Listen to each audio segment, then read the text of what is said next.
So in this video we're gonna break down how to scale paid traffic without burning cash. I'm also gonna be explaining why your 100k a month ad strategy is gonna be really shit at $1 million a month. At 18, I made my first $1 million online. I thought I was Rick Ross, I thought I was the boss. Started living life, started living lavish, buying cars, going on expensive holidays, living the best life basically. But then reality hit. I figured out that scaling is not the difficult part, but sustainable scaling, that is gonna be the part you're gonna fall on your face. And that's how I got back to zero. At 18, with my first $1 million online, and still months after spending tens and tens of thousands of dollars a day on ads, months later started back in a restaurant washing dishes again. Just because I didn't understand how to scale ads on a sustainable way. Ended off with having payment holds, backend issues, not knowing how to scale sustainable, and that's how I ended up back to zero again. So today we are going to make sure you don't end up in that situation. So yeah, take that notebook out and we're gonna drop some gems here. There's three main things I want to go over today, and that's one, that's cash flow. That's the biggest underestimated thing when it comes to scaling an e-com brand. It's not only making sure you keep track of the cash flow, but also making sure you optimize and don't scale too fast, as weird as it sounds. That's two, create a strategy, making sure you don't have any ad fatigue and making sure creators perform at peak, so your ad costs are not gonna rinse whenever you start scaling. And that's three, that's backend and systems. That's gonna be a more boring part. Obviously, no one likes it. We all want to focus on front end and increasing budgets. But yeah, you don't need to increase budget. You want to increase your whole business. So scaling ads is easy. Scaling your business is not. So these are the three things we're gonna go over today and making sure you have a clear understanding of it by the end of this video. So content systems. As soon as you start scaling, as weird as it sounds, I want you to allocate at least 75% of everything you do inside of your business, 75% of your time, your input, your output, your team's time, whoever is involved, creatives. Content. Everything in e-com, everything in scaling is content. You are still running ripped ads. You're still running any image ad you just flipped in Canva, and you expect your stolen creatives, your stolen product, your shitty dropshipping store to 7 figures a month. Make it make sense, please.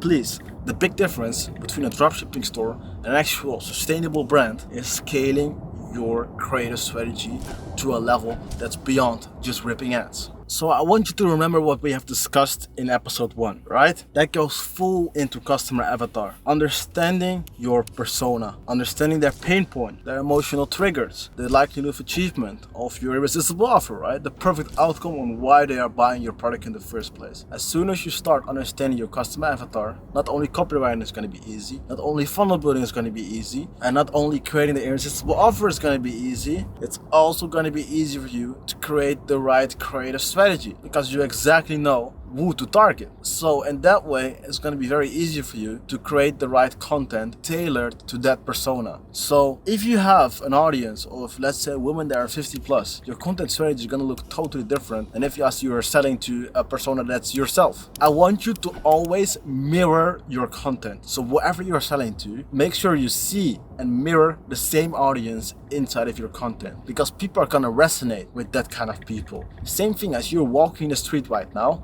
and you see a person that's your avatar, a mirror of yourself, right? Same clothing style, same age, same look, whatever, right? You walk in the street with hundreds and hundreds of people around you, you resonate with that person because it's the same avatar as you are. And that mirror effect, you want to do the same thing in your creative strategy. So I want you to be able to divide static ads and video ads. Those are two very complicated and different things, right? Static ads is just image focused. That can be applicable to a whole different awareness stage, right? That can be applicable for people that are already solution aware, can be good for retargeting ads, or when a product that's very easy when it comes to telling the problem, if that makes sense, right? Video ads, they sell a product from absolutely zero, from the start of all awareness stages. Video ads is where you really want to focus on skill, because a video ad sells for you. So when it comes to creating the right static ads, I just want to go back to persona. Having the right headlines, having the right awareness stages, all static ads have a different intent. You might want to do a Black Friday sale, right? A static ad that shows a clear offer is something that can be very good, for example, Black Friday. Or you can be running a problem aware static ad, right?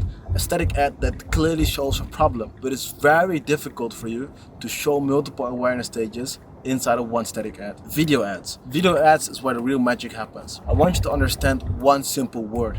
That simple word is going to change everything for you. And that simple word is a framework. What we call a framework is literally a transcript of a video. You want to find winning frameworks. You can either find them with competitors and replicate it, rinse and replicate, or you can find your own winning frameworks by aggressive testing. As soon as you have a winning framework, let's say I take a script from a competitor, right? I break it down to the second. What's happening from 0 to 2 seconds? What's happening from 2 to 5 seconds? From 5 to 8 seconds? I want to break every single form of B-roll down and replicate it in the same framework. You see brands running podcast clips. You see brands running street interviews. You see brands running unboxing videos. Those videos are all different types of winning frameworks. And you want to implement those winning frameworks into your own brand. As a CEO and me running 4 brands right now, all at 7 figures plus a month, we test about 10-15 frameworks a week, which doesn't sound like a lot, but that's pretty crazy. So these frameworks are all new iterations and new concepts you can test out for yourself. How do you find those winning frameworks? Those winning frameworks, you don't find them at strict competitors. You find them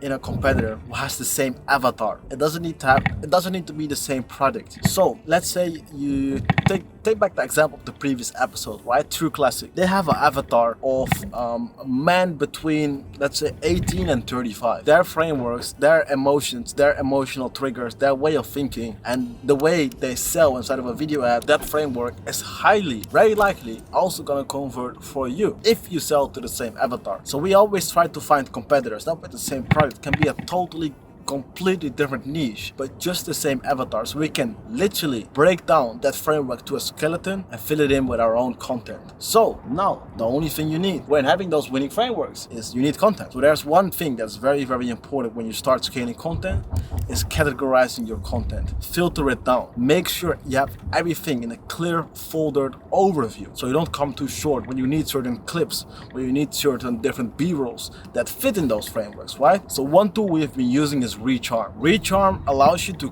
cut all the content, categorize it, and make sure your editors have access to categorized content so you can fill up those skeletons as fast as you can possibly can. Now, all you basically need is find as much content as you possibly can. Me, as a brand owner, I do it in basically 2 different ways. And in my opinion, it's a bit of a personal preference, but I want to make sure I receive as much content as I physically possibly can for the cheapest price possible. So I want to be in control. I don't want to send out a product to a UGC creator and wait 2-3 weeks. I want to be efficient. I want to test the framework and I want to test it tomorrow. I want to collect as many B-rolls as I possibly can and move with a certain speed, right?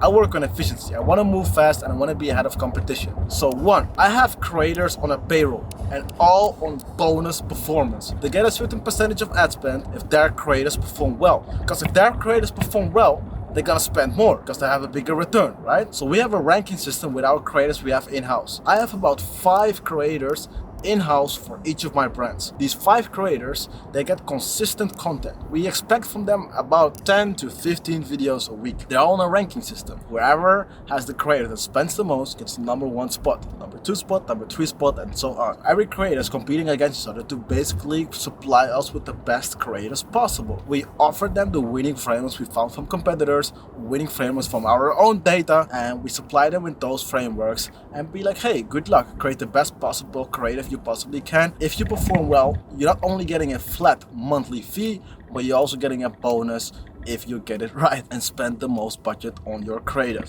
Second is an affiliate system. An affiliate system can help you to send out free products and get creatives in return. So what we do is we give huge amounts of commissions away. And I'm talking 50%, 55%, 60%, which is very hard and unsustainable for a brand to be profitable with, right? Because most affiliate systems, they work on profit. The brand wants to take advantage, the brand wants to take profit. No, we work in a different way. I want to take advantage of the content volume I can create with affiliate systems. So I may send out a free product, right? I pay for the shipping fee, I pay for the cost of goods, that's all fine. The influencer or creator receives a free product and they get a 55, 60%, 65% commission whenever they sell a product. If they don't sell, they're not getting paid. So what this is going to allow us is we send about a format, a list of 15, 20 different winning frameworks and be like, hey, good luck. You sell the product, you get a commission. right? Where we ship about 50 to 75 products a week consistently. We have VAs all handling this, and they get a bonus as soon as they find a creator that performs well. Right? Everyone is on bonus performance. We're gonna go back to that later. But as soon as you have those affiliate systems set up and you send out 50 to 75 free products literally a week, that's not gonna cost you a lot, but you're gonna profit from the fact that you will have about 500 to 1,000 literally videos or b-rolls that you are going to categorize a week. So you have an infinite loop of content coming in, and that's gonna allow you to scale. Scaling your ad account is scaling creative volume. I can literally give my dog my keyboard and just, hey, be like, skill the ads, just increase the budget, and that's it. It's all gonna be inside of the content. That's gonna allow you to go from 100K a month to $1 million a month. And this system is going to allow you to not overpay for content, because I see brands that are scaling, especially the brands that are stuck at 200, 300, 400, 500K a month, and they consistently pay $200 for each UGC creator. So I'm not surprised that it's not really performing. And second, when it comes to having the right team culture and making sure everyone is rewarded for their performance, is I'm a big fan. If you don't perform, you don't eat. So look at your current team and how can you create a bonus performance out of this person. I'll give you an example. Our customer service get paid whenever they collect a good review. Bonus. Our customer service get paid when they give a lowest as possible percentage of refund and the customer can keep the product. Bonus. Our customer service VAs get a bonus performance whenever they have a customer survey filled in, so we can understand our customer avatar better, right? Bonus. Creative team. Bonus. Media buying team. Bonus. Look at your current team and see how you can intensify your team on bonus so you grow together. You get more results, your team gets more results. You're not the only one that's going to profit from it. And that's going to put you ahead, and that's going to create a team culture that's really willing to go all in for you, that's really willing to dive deep for you and get some actual dirty work in. And last but not least, make sure you don't sleep on your leads. Right? I will exactly explain you how we were able to do a 400K day on Black Friday without running any paid ads. It's literally because of leads. If you understand your persona, you understand the perfect outcome, you understand the perceived value, literally we run lead generation ad to an info product that explained our perfect outcome, right? Let's say you sell toothpaste. Create an info product on how to get more white teeth.